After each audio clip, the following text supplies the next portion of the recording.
കളിക്കളത്തിലെ പരിക്കുകളെ ഇനി പേടിക്കേണ്ട.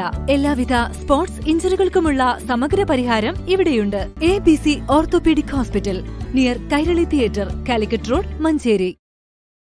മഞ്ചേരി നഗരസഭ വാർഷിക പദ്ധതി തയ്യാറാക്കുന്നതിന് മുന്നോടിയായുള്ള വികസന സെമിനാർ LDF കൌൺസിലർമാർ ബഹിഷ്കരിച്ചു. ഇന്ന് രാവിലെ 11 മണിക്കാണ് മുനിസിപ്പൽ ടൌൺഹാളിൽ സെമിനാർ തുടങ്ങിയത്. വൈസ് ചെയർമാൻ VP ഫിറോസിന്റെ സ്വാഗത പ്രസംഗം കഴിഞ്ഞതിനു ശേഷം LDF അംഗങ്ങൾ മുദ്രാവാക്യം വിളിച്ച് ഇറങ്ങിപ്പോവുകയായിരുന്നു. നമ്മുടെ 2024-25 പദ്ധതിയുടെ വികസന പദ്ധതി സെമിനാർ ഉദ്ഘാടനം ചെയ്യാനെത്തിച്ചതിനുള്ള ബഹുമാനപ്പെട്ട MLA നഗരസഭാ vice chairman VP Firoz, standing committee chairman വികസനകാര്യ സ്റ്റാൻഡിംഗ് കമ്മിറ്റി ചെയർപേഴ്സൺ LDF പിന്തുണയിൽ വിജയിച്ച 28ാം വാർഡ് കൌൺസിലർ സെമീന LDFന്റെ ബഹിഷ്കരണ ആഹ്വാനം തള്ളി. ഫണ്ട് ലഭിക്കുമെന്ന പ്രതീക്ഷ ഉണ്ടെന്നും വിവേചനം കാണിക്കുന്നുണ്ടെന്ന ആരോപണം തനിക്കില്ലെന്നും സെമീന പറഞ്ഞു. ഫണ്ട് വീതം വെക്കുന്നിടത്ത് പ്രതിപക്ഷ വാർഡുകളോട് വിവേചനം കാണിച്ചെന്നാരോപിച്ചായിരുന്നു LDF പ്രതിഷേധം.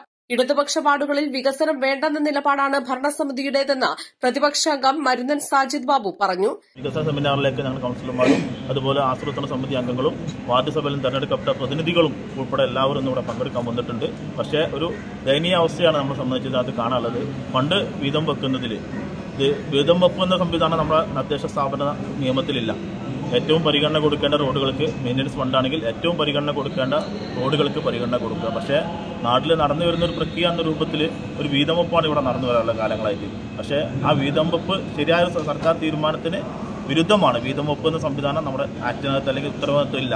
പക്ഷേ ഇവിടെ ദൗർഭാഗ്യമെന്നാൽ ആ വീതം വെപ്പാണ് ഇവിടെ കണ്ടിട്ടില്ല. ആ വീതം വെപ്പിനകത്ത് ഈ ഇടതുപക്ഷ വാർഡുകളെ മെയിൻ്റനൻസിലാണെങ്കിലും അതുപോലെ ഗ്രാൻഡിലാണെങ്കിലും അതുപോലെ ടൈഡ് ഫണ്ടിലാണെങ്കിലും അതേപോലെ SC ഫണ്ടിലാണെങ്കിലും നമ്മളെ വാർഡ് അവഗണിക്കുന്ന ഒരു സംവിധാനമാണ് കാലങ്ങളായിട്ട് മഞ്ചേരിയിൽ വരുന്നത്. ഈ ഇടതുപക്ഷ വാർഡുകളെ അവഗണിക്കുക, അവിടെ വികസനം വേണ്ട എന്ന ആ നിലപാടിലേക്കാണ് കാലങ്ങളായിട്ട് ഇവിടെ ഭരണക്കാർ വന്നിട്ടുകൊണ്ടിരിക്കുന്നത്.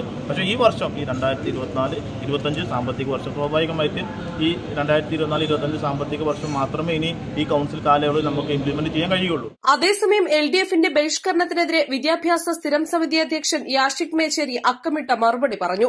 പ്രതിപക്ഷ വാർഡുകളിലേക്ക് അനുവദിച്ച ഫണ്ടുകൾ എണ്ണിപ്പറഞ്ഞായിരുന്നു യാഷിക്കിന്റെ പ്രസംഗം. ഇപ്പോ വേർതിരിവ് കാണിച്ചു എന്നുള്ള വാർഡുകളിലേക്ക് കൊടുത്ത എനിക്ക് ഓർമ്മ വരുന്ന 1-2 കാര്യങ്ങൾ പറഞ്ഞുതരാം. കാലാകാലങ്ങളായിട്ട് ടൈഡ് ഫണ്ടായാലും മറ്റ് വികസന ഫണ്ടുകളായാലും എല്ലാ വാർഡിലേക്കും ഒരുമിച്ച് കൊടുക്കുന്ന സ്ഥിതി ഉണ്ടായിട്ട് പോലും ബഹുമാനപ്പെട്ട നമ്മുടെ 35ാം വാർഡ് കൗൺസിലറുടെ വാർഡിൽ ഒരു കുളമുണ്ടായിരുന്നു. ആ കുളത്തിന് കഴിഞ്ഞ പ്രാവശ്യം 20 ലക്ഷം രൂപ മാറ്റിവെച്ചത് മഞ്ചേരി നഗരസഭയാണ് എന്നുള്ളതിലൂടെ ആർജവത്തോടുകൂടി പറയാം. അതുപോലെ തന്നെ 50ാം വാർഡിലെ കുളത്തിന് ഏകദേശം 17 ലക്ഷം രൂപ, 20 ലക്ഷം രൂപ വെച്ചിരുന്നു. അദ്ദേഹം അതിൽ നിന്ന് 3 ലക്ഷം രൂപ വെട്ടി മാറ്റി അദ്ദേഹത്തിന്റെ ഡ്രെയിനേജിലേക്ക് മാറ്റിക്കൊണ്ട് അത് 17 ലക്ഷം രൂപയാക്കി വെട്ടിക്കുറച്ച് അദ്ദേഹത്തിന്റെ വാർഡിൽ നടത്തുകയുണ്ടായി.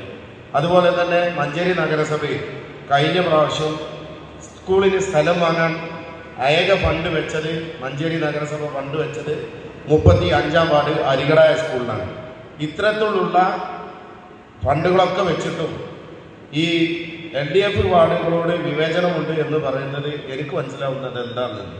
ഏതായാലും ചെയർപേഴ്സൺ ആയാലും മറ്റ് ബന്ധപ്പെട്ട എല്ലാവരും ഈ കാര്യങ്ങൾ മനസ്സിലാക്കിക്കൊണ്ട് തന്നെ ജനങ്ങളുടെ അല്ലെങ്കിൽ മഞ്ചേരിയുടെ വികസന പ്രവർത്തനത്തിന് ഊന്നൽ നൽകുന്ന പരിപാടിയുമായിട്ട് ആര് ബഹിഷ്കരിച്ചാലും എന്ത് ബഹിഷ്കരിച്ചാലും മഞ്ചേരി നഗരസഭയുടെ പ്രതിച്ഛായ പുരോഗമന പ്രവൃത്തികൾക്ക് വേണ്ട കാര്യങ്ങൾ ചർച്ച ചെയ്തതുകൊണ്ട് തന്നെ എന്ത് ബഹിഷ്കരണം ഉണ്ടായാലും മുന്നോട്ട് പോകും. East live, Manjeri.